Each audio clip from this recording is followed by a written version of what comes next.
What's going on, everyone? It's Dom from Lensprotogo and Lens Rentals. Welcome back to the channel.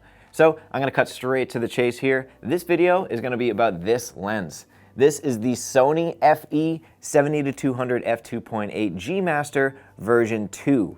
Now, the original version of this lens was an easy choice for tons of Sony shooters out there over a ton of body releases. And I'm talking photo and video cameras here. So it's really exciting that we have a spruced up version of this telephoto zoom to match the improvements that we've seen in those bodies over the years.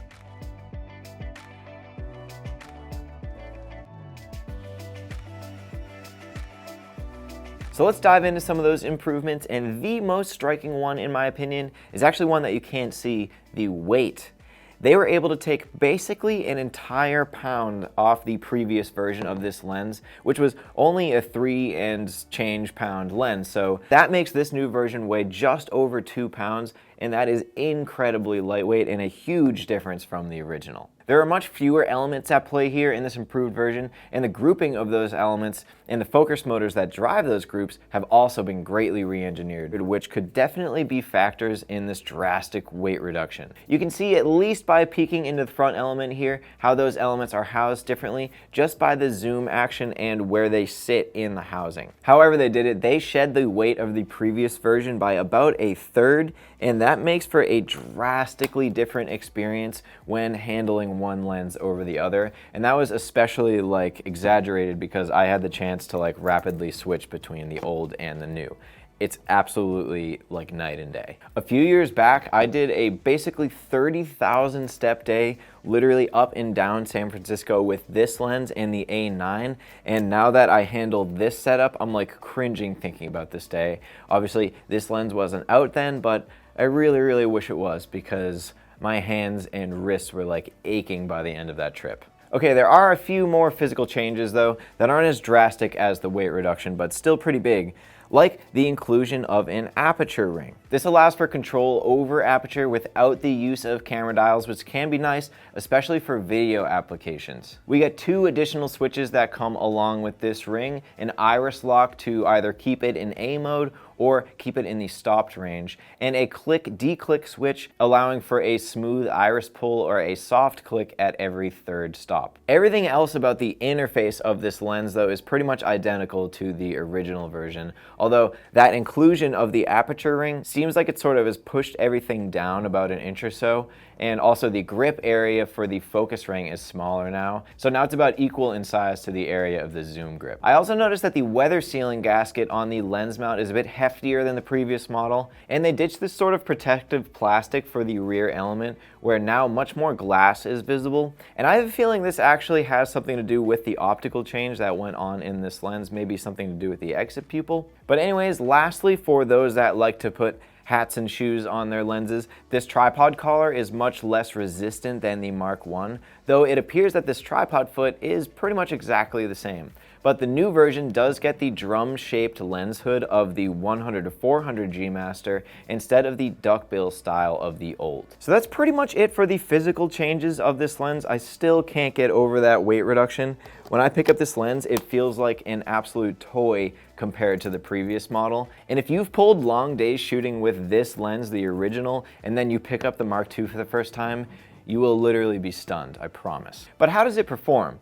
It's got significantly fewer elements, more advanced coating on those elements, special low dispersion optics going on in there that are supposed to reduce chromatic aberrations, and more importantly, what does it aim to fix in the old version? I never did a ton of photo shooting with the original 70-200 G Master, but I know a lot of Sony shooters that have got the opportunity to use this lens for years now have complained about weird bokehs, inconsistent behavior over the entire zoom range, and it's certainly possible that this lens wasn't really manufactured to an impeccable standard like a lot of the other brands out there, because some of these lenses tested perfectly sharp even after taking a considerable drop, according to some of our customers, tested perfectly fine.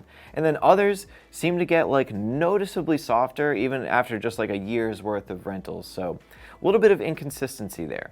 So whether this new lens is durable is something that's really best left tested by time, I'd say, but one thing they absolutely improved was that bokeh quality. The bokehs themselves are a lot fuller across the board, and they have much more of a chance of being fully circular as they get towards the center of the frame, so definite improvement there. And in this instance, I didn't actually see any weirdness on the edge of the bokeh from the old version, but I definitely don't doubt that it happens in certain scenarios. They both seem to fall off pretty evenly, although I think the focus fall off in general is much more pleasing in the updated version. The focus plane itself is very sharp and detailed, and the roll off from the focus plane is nice and gradual until it slips into the background, which is slightly more abrupt in the OG. Another thing they improved pretty considerably is the autofocus speeds, which no one really asked them to, they just kind of did it. This definitely wasn't a concern of the original lens, which had pretty excellent autofocus acquisition, but that seems like that's something that they really want to drive home with this lens along with the weight thing. They are not sticking old autofocus tech in a new body here. This new version has all linear focus motors that drive the optical groups faster and more efficiently. So that means less searching for what's in and out of focus and more articulating what is in focus. And I've got to say that even from these quick tests, I noticed that the Mark II is more seamless in keeping focus, although that's not to say that the original doesn't hold up very well, because it does, and I was giving them a pretty annoying test here. As for sharpness, I also noticed great improvements when comparing images from these lenses. The Mark II achieves a great amount of detail in the focus plane, and in every instance where I took a comparable photo with the original version, the new seems to be noticeably sharper. Alright, one last thing before I share my final thoughts on this lens. You remember that thing I said earlier about the rear element being changed up? Well, I think that has to do with Sony cutting the minimum focus distance of this lens, and I think they needed to tweak the exit pupil a little bit to do this. This doesn't seem to be mentioned a lot about this lens, but I think this is a big deal. I find myself constantly shooting subjects at close focus a lot, and the new version cuts that distance down by half and then some.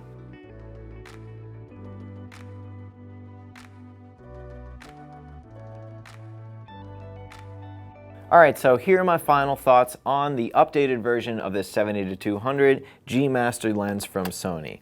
So first of all, I still cannot get over that weight reduction. I literally want to fly back out to San Francisco to do that shoot day I did a couple of years ago with this lens, because the experience is truly 110% different.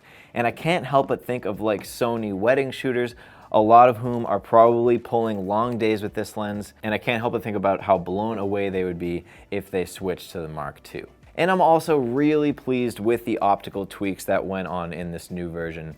They addressed a lot of the old problems with the old lens, and they managed to do all this while shedding like a ton of elements from it, which only resulted in a sharper and more optically pleasing image. Where it's sharp, it's really sharp, and where it's not, you're getting a smooth out of focus area and a more pleasing bokeh characteristics, some things that could not always be said with the version 1. So that's pretty much going to wrap it up on this video, covering the improvements that Sony made to their 70-200 f2.8 G Master lens, the version 2.